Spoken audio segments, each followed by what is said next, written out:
tout à l'heure pour d'autres infos, bien sûr. À présent, pour parfumer et colorer cette si jolie matinée, Philippe Collignon est là pour nous emmener à la découverte d'un petit arbre plein de talent. Tous les camélias pourront faner un parfum, viendra nous apporter toutes les pensées que l'on sent. Un petit arbre, bonjour Philippe, Bonjour, qui, premièrement, n'est pas frileux et qui, a priori, sent bon. C'est vrai qu'il s'appelle le Sasanka.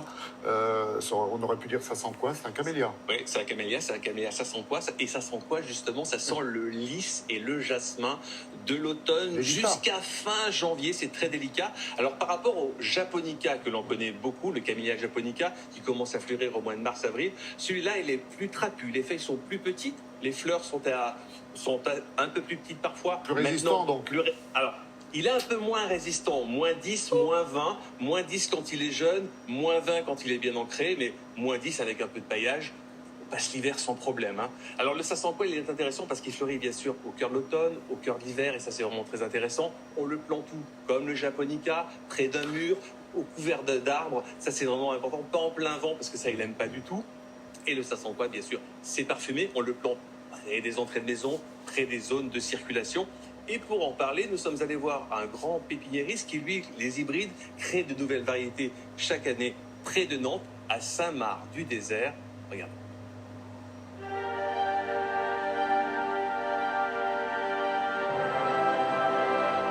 Avec le Sasanka, on avait l'idée d'une fleur très petite. Aujourd'hui, c'est plus le cas. Il y a vraiment beaucoup de variétés sur le Sasanka. Nous, ici, on en fait une vingtaine de variétés. Et vous allez avoir vraiment de la fleur effectivement assez petite, simple. Et puis, vous allez avoir maintenant, aujourd'hui, des fleurs qui sont beaucoup plus grosses. On peut le retrouver aussi bien, bien sûr, en pleine terre, dans un jardin, mais aussi bien en pot, en jardinière. Guillaume, c'est quoi le secret de la multiplication des camélias? Le secret pour réussir une gouttière, donc, c'est de bien tailler sous un œil, enlever l'œil pour former une cicatrice pour le développement racinaire, et puis un peu d'hormones et repiquer dans un bon terreau. Et 3 ans plus tard, vous avez les premières floraisons.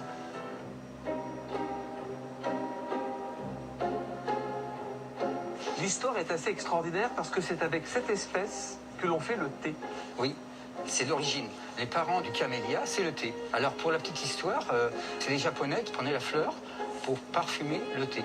Un peu de parfum de fleurs d'oranger, de jasmin. D'ailleurs, on le voit bien, ils sont tellement parfumés qu'ils attirent les abeilles, les bourdons et surtout malheureusement les frelons asiatiques. Le Sasanka, il faut le mettre plutôt au soleil pour la floraison. Si on a une exposition plutôt sud-sud-ouest, c'est parfait. Quels sont vos chouchous? Alors je dirais actuellement c'est le Sayaka. Il change de couleur, il passe du blanc rosé, superbe. Après le Benida, par sa fleur qui est énorme, pour un Sasanka, vous voyez la fleur est vraiment très très belle. Après il y a les Irius aussi qui est bon, un peu classique mais j'adore aussi. Ulétide aussi, Ulétide qui a une fleur rouge avec des étamines jaunes très très marquées. Et Vanessa aussi, Vanessa c'est magnifique, c'est un blanc pur, grosse fleur, c'est une boule de fleurs.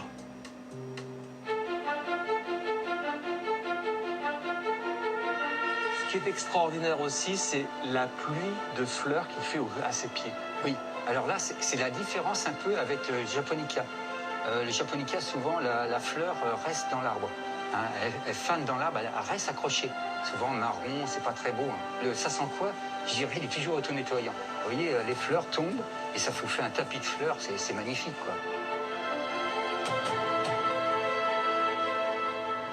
Magnifique. Philippe, est-ce que l'homme au camélia que vous êtes désormais a quelques astuces pour l'hiver, justement? Eh bien, dans certaines régions, il va peut-être neiger. Si la neige se pose sur les feuilles, il faut absolument secouer immédiatement le camélia, l'arbre, parce que la neige brûle les feuilles, ça c'est important. Et puis, c'est un camélia qui supporte, vous l'avez vu, le plein soleil. Ça c'est intéressant par rapport au camélia japonica qui lui plutôt pleine ombre, mi-ombre. Donc évidemment, on le protège des vents dominants, on l'a dit, contre une barrière, contre un mur, sous couvert d'arbres, c'est formidable. Le sol doit être drainant en été, drainant en hiver, parce qu'il ne supporte pas l'eau. Mais sinon, c'est une plante qui est intéressante parce qu'on peut le planter dans un pot et lui faire terminer, si l'hiver est trop hâtif, terminer sa floraison dans une véranda peu chauffée, et on peut le ressortir après au printemps suivant. Et ça marche très très bien parce que c'est pas une plante à grand développement.